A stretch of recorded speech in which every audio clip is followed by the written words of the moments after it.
presencia a través de la plataforma de Zoom del ingeniero Homero Castañer, viceministro de Gobierno. Señor viceministro, me da mucho gusto saludarle. No sé si podemos hablar para solo confirmar el audio. La señal, entiendo, está muy bien. Confirmemos el audio nada más y podemos desarrollar la entrevista. Cuánto gusto me da saludarle. Buenos días.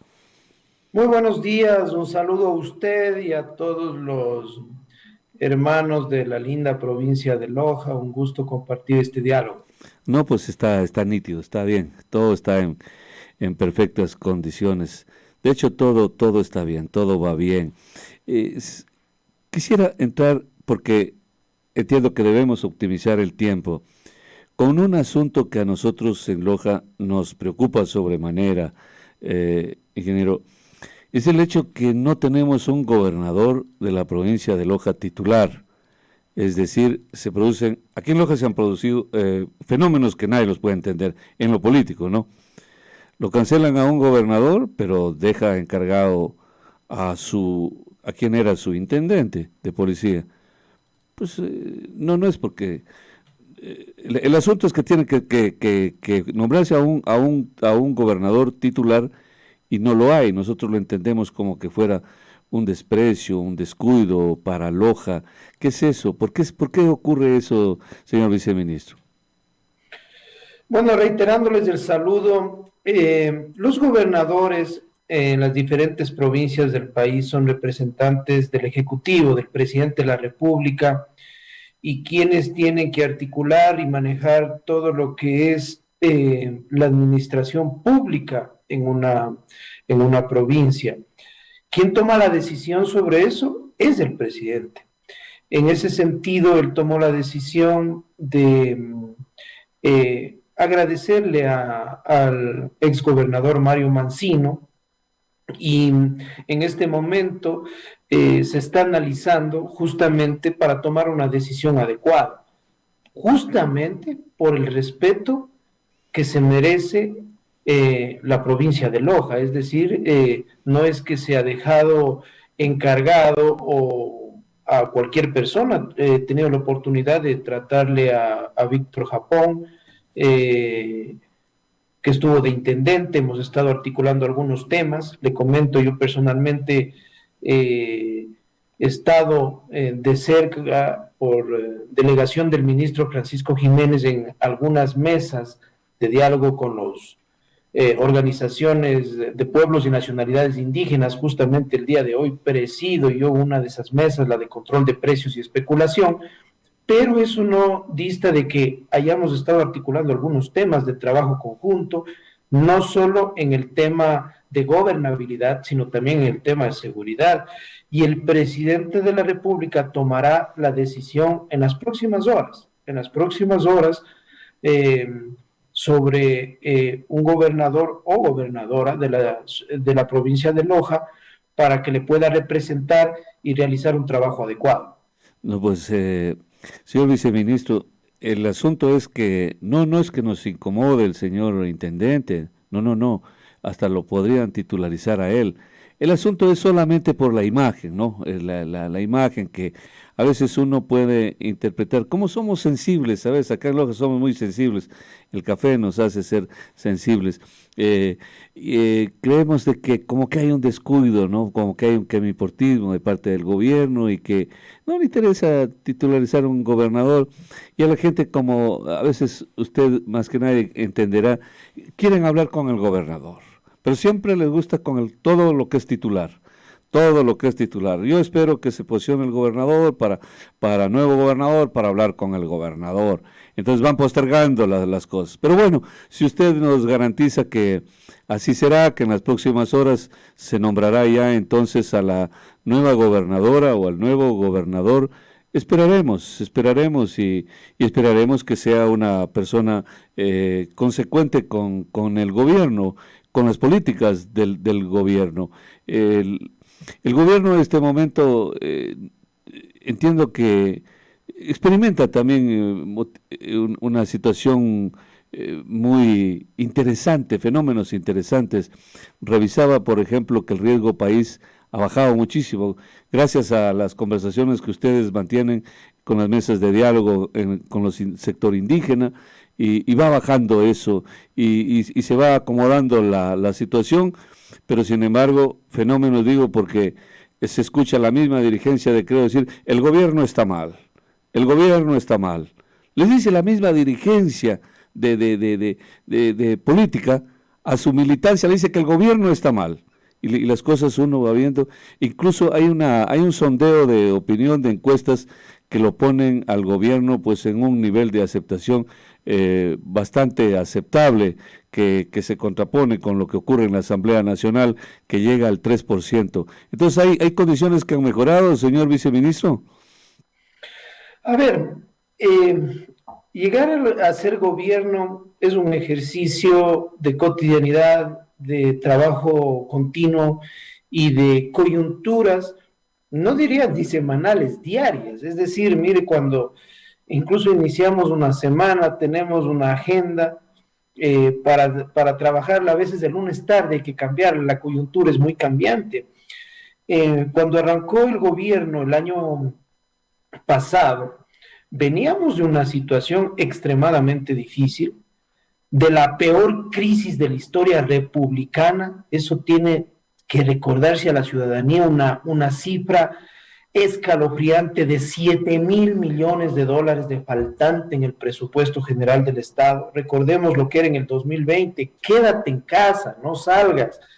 No había la posibilidad de exportar, de vender, confinamiento, y asumidos el gobierno en esa crisis, tocó invertir casi 1.000 millones de dólares en un plan de vacunación que nos ha permitido enfrentar esta pandemia hasta el día de hoy con éxito, porque si bien es cierto, hasta el día de hoy tenemos una nueva ola de contagios, pero tenemos los centros de salud, los hospitales, las casas de salud sin la cantidad de personas graves o fallecidas. Ahora, recordemos lo que ha pasado últimamente.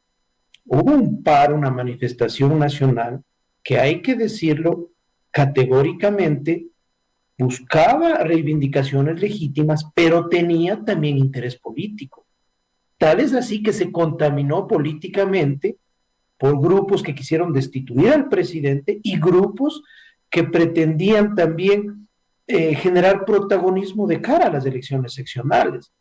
Entonces, esos altibajos que se dan en un tema de gobernar, a veces son los que pueden hacer que sean mal interpretados, ¿no? Yo lamento si es que hay dirigentes del partido, creo, o hay gente militante del movimiento, creo, que piense que ya a veces cuando hay un golpe hacia un gobierno, eh, realmente el gobierno está mal o el gobierno no mantiene esa credibilidad. La credibilidad se logra realizando un plan de desarrollo nacional, un trabajo. Nosotros hemos entendido que este paro nacional ha sido un golpe para el gobierno y ha sido un golpe, yo le diría que debe ser asimilado como tal, pero con una reacción positiva, con una reacción de un cambio en algunos temas, especialmente de políticas públicas, sociales, hacia los sectores más vulnerables, más alejados. Y esa ha sido la motivación de estas mesas de diálogo, en donde estamos trabajando, buscando no necesariamente atender los pedidos, sino canalizar incluso mejor y mayor atención a sectores históricamente olvidados del país, como es la ruralidad. Señor viceministro, el asunto es que parece que esas mesas de diálogo han logrado amainar el temporal político, el ambiente convulso que vivía el país. Y lo importante es que se logre estabilidad, porque parece, desde nuestro punto de vista, pues que la actitud sediciosa, en cambio, se traslada a la Asamblea Nacional. Pero por otro lado vemos que el gobierno ha logrado sortear todas estas dificultades, estas rémoras que se le han ido presentando una tras otra, las han ido sorteando. Y no podríamos saber si esta estabilidad del gobierno está garantizada para poder crecer, para podernos desarrollar. Mire, el presidente de la República, como el presidente Lazo, presentó incluso a la Asamblea Nacional un plan de desarrollo nacional, no solo qué es lo que quería realizar, sino cuantificable en porcentajes frente al tema desnutrición infantil, frente al tema empleo, frente al tema seguridad, incluso sobre el índice de muertes violentas, y hacia eso apuntamos. Y nosotros pensamos que en este año de gobierno se han hecho cosas muy potentes, muy positivas, y que a lo mejor eh, algunas de ellas no han sido, no sé, a lo mejor puedo decir debidamente comunicadas, ¿no? Mire, recordemos que pues, si por un lado, ahora que estamos en las mesas, se habla en uno de los puntos que piden las organizaciones de pueblos y nacionalidades indígenas, dice no a la precarización laboral, sí a los derechos laborales. El presidente de la República subió el sueldo básico en el porcentaje más alto que se ha hecho en los últimos 12 años. Eso no es poca cosa. El presidente de la República lanzó un plan de créditos que no hay en ningún lugar de Latinoamérica a 30 años plazo, al 1% de interés. Mecanismos para que lleguen a gente que más necesita, a gente de los lugares más alejados. Eso es lo que hay que trabajar posiblemente. Y eso es lo que estamos analizando de cómo sus productos y cómo esas políticas públicas que ha hecho el gobierno para atender a la gente que menos tiene, llegue. Recordemos el año pasado que se habla de que es un gobierno que piensa solo en los grandes empresarios, en las clases que más tienen. El gobierno pasó en la Asamblea Nacional una ley de desarrollo económico que ponía impuestos a los que más ganamos, en un principio de solidaridad, para poder tratar de acortar ese déficit, ese faltante que le mencionaba de 7.000 millones de dólares, y poder estabilizar la economía y poder tener unas políticas y tener finanzas saludables para aplicar políticas públicas. Y eso es lo que ahora el ministro de Finanzas, Pablo Arosemena, ha planteado en su trabajo. Una vez que tenemos finanzas saludables, no diría de las mejores todavía, hay que trabajar mucho, pero la idea es ahora direccionar esas inversiones hacia políticas sociales que lleguen a los más necesitados. El gobierno del presidente Lazo también, y permítame un poco cambiar el tema sobre la ley de comunicación, me parece que ha tenido una muy buena reacción respecto a lo nefasto que habría sido dejar esta ley, retroceder con esta ley de ley mordaza que se ha dado en llamarla, y yo creo que el presidente Lazo en eso ha sido consecuente. Mire, el gobierno del presidente Lazo es un gobierno democrático, un gobierno que respeta las diferentes formas de expresarse, incluso de protestar, siempre y cuando no vulneren la ley, y respeta la libertad de expresión. En ese sentido, las últimas declaraciones del presidente frente a unos cuestionamientos del periodista Roberto Aguilar de Diario Expreso demuestra esa tolerancia. Y yo tengo que decirle ahora, valga la oportunidad que estoy hablando con un medio de comunicación de la provincia de Loja.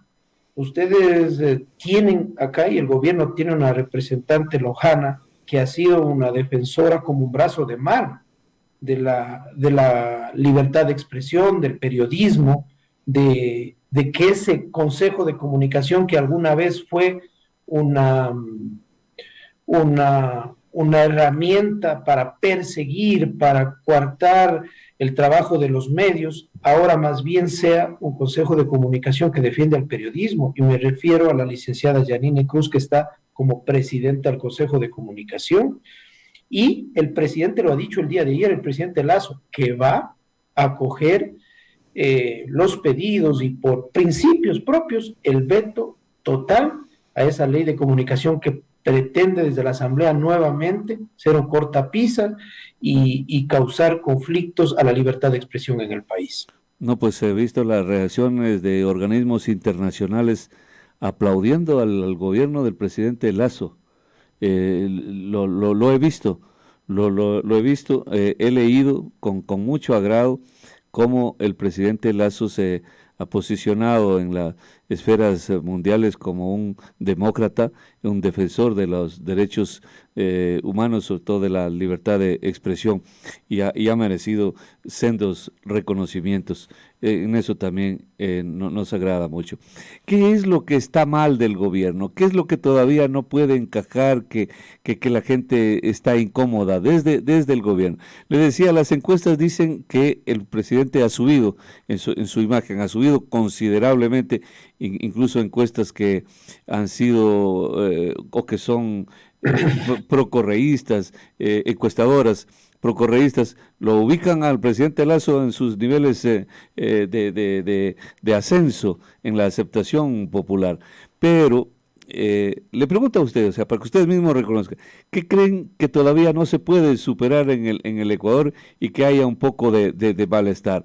La canasta sube, hay productos que tienen una incidencia por los temas internacionales que son de dominio público, pero una vez que pase eso también bajarán los precios de aceite, de harinas, de fideos, bajará, de fertilizantes, bajará.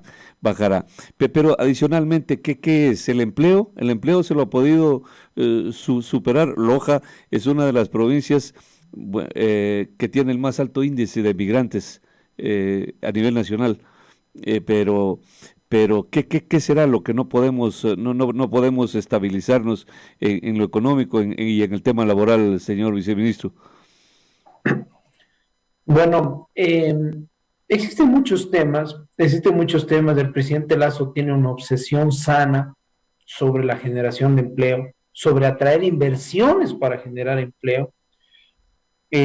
Para eso se trabajó justamente teniendo unas políticas de finanzas saludables, de acortar eh, esas deudas que tenía el Estado ecuatoriano, de tener absolutamente la posibilidad de bajar ese déficit que llegó casi a 7 puntos porcentuales del Producto Interno Bruto, 7.000 millones de dólares, y este año se proyecta llegar a 2.000 millones de dólares de déficit. Todavía hay, pero tiene una proyección al 2025 el presidente de dejarlo en cero.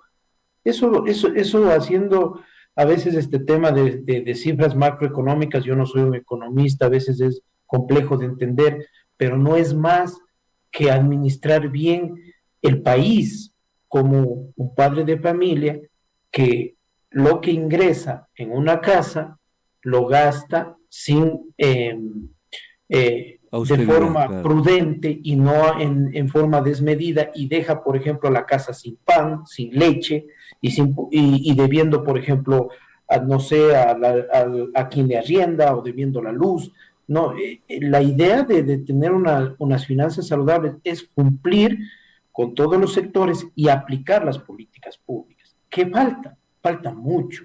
Y uno de los temas del golpe de timón que se ha dado el gobierno es escuchar más a todos los sectores, pero los sectores que tengan la voluntad de construir país, no los sectores que planteen una oposición destructiva, los sectores que no quieren que al presidente Lazo le vaya bien, que al gobierno le vaya bien y que por ende a los ecuatorianos no nos vaya bien.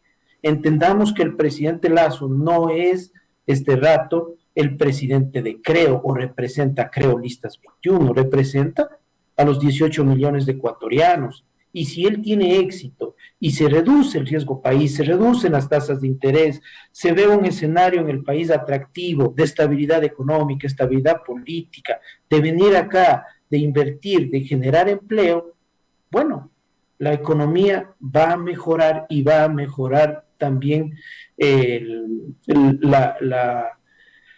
las economías de las familias ecuatorianas. Falta mucho. Este año se tiene planificado, como le repetía, apretar el acelerador en el tema de lo que es la desnutrición crónica infantil, un problema gravísimo que ningún gobierno en los últimos 40 años lo ha asumido. Mire que este rato estamos hablando en el orden de que el 30% de niños en este país, en nuestro país, sufren algún tipo de desnutrición crónica infantil. Hay sectores en donde niños no desayunan, en donde niños no cenan, donde niños no tienen la oportunidad de ir a la escuela y comerse un pan. Y ese es uno de los temas que el presidente lo ha puesto como política pública y que va a llegar y está llegando ya, especialmente en las parroquias, en las comunidades que más sufren esta problemática. Señor viceministro, lástima el tiempo nos va acorralando ya. A propósito de eso, nosotros habíamos, como periodistas, habíamos acudido, habíamos casi descubierto cómo se enterraban sacos enteros del desayuno escolar, de estas bebidas, pero nuevas, que venían a dejar desde Quito, entiendo, acá Loja, las escuelas no les recibían, y en la carretera se orillaban y las enterraban. No obstante, quedaban al descubierto algunas, sacos, quintales, cantidades enormes. Y créame que eso sirvió para la corrupción. Hay denuncias de mucha corrupción sobre eso, gente involucrada en eso, pero como la Contraloría ya sabe usted cuál es su papel, incluso ahora van a ser candidatos los que han manejado eso, a ocupar algunas dignidades acá en Loja, por ejemplo, dicen que se han enriquecido mucho, hasta ahora siguen dando eso, esos alimentos que casi nadie los quiere. Las autoridades educativas denuncian que nadie quiere eso, que los niños rechazan eso. Nadie cambia, por decir el menú, no sé cómo se llamará eso, pero no los cambian siquiera para hacerlo más atractivo, más interesante a los niños. Porque si es que eso es un remedio, pues denles en los centros de salud, ¿no? Porque los niños no los quieren asimilar. Y ese es un tema delicado que podría seguir algún rato estallar y decir, lo que pasa es que ahí hay corruptelas que provienen desde gobiernos anteriores. Y el gobierno parece que ya está involucrado en su primer añito de vida política gubernamental, ya tiene denuncias, ya hay gente involucrada, acabamos de ver la detención del prefecto de Cotopaxi por actos de corrupción, pero bueno, eso no es un funcionario del gobierno, pero parece que sí hay funcionarios del gobierno que empiezan también a ponerse a buen recaudo. No es fácil controlar también el entorno cercano al presidente, que sea gente de fiar, gente de confianza, que sea gente honesta, que le ayude. Miren, todos los sectores de la vida, en todas las profesiones, en todos los encargos, en todos los cargos y funciones, como puede haber buenos funcionarios, hay de los otros también, ¿no? Definitivamente la corrupción no puede ser institucionalizada en el país. No puede ser que prendamos una televisión, una radio, que sintonicemos un medio de comunicación, que veamos en redes sociales actos de corrupción y nos parezca normal y creamos que esos escándalos son normales. Y peor aún, que la impunidad sea un mensaje hacia la sociedad, es decir, que aquí se puede robar, se puede cometer actos ilícitos y no ha pasado nada. Pienso que el presidente de la República dio muestras desde cuando se posesionó de dos acciones muy importantes. La primera, de establecer un código de ética a los funcionarios de gobierno. Es decir, no podemos nosotros ni siquiera de lejos tratar de tener conflictos de intereses, nepotismo, contratos con familiares, y si es que hay funcionarios que pueden estar inmersos en estas investigaciones de actos de corrupción, no va a haber tolerancia con absolutamente nadie. Se tiene que actuar absolutamente con la misma, la ley es para todos, la ley es para todos, y el presidente de la República en eso sí tiene, yo le conozco 13 años al presidente, y el presidente es una persona honesta. Él ha demostrado a lo largo de su vida que es una persona honesta, una persona que le han acusado del tema del feriado bancario, que le crearon una comisión, que el tema ahora de la asamblea, que Pandora Papers, que no le han encontrado un solo acto de corrupción, incluso en la peor época, donde cuando el gobierno del expresidente Correa manejaba todos los poderes del Estado, le trataron de perseguir, no le encontraron absolutamente nada. Y eso le da a él la calidad ética y moral para justamente, si es que hay algún funcionario del gobierno o cercano al gobierno que ha cometido o está inmerso en presuntos delitos, sea investigado y sea sancionado como manda la ley. No puede ser posible, no puede ser de otra manera, y el gobierno va a actuar de eso. Y si es que ahora se están investigando temas, tiene que respetarse a la función judicial, que haga su papel, y que si es que un funcionario ha cometido un ilícito, responda a la justicia y sea sancionado. Señor viceministro, ojalá, quiero agradecerle por este diálogo que nos ha permitido tratar algunos temas que son de interés público nacional.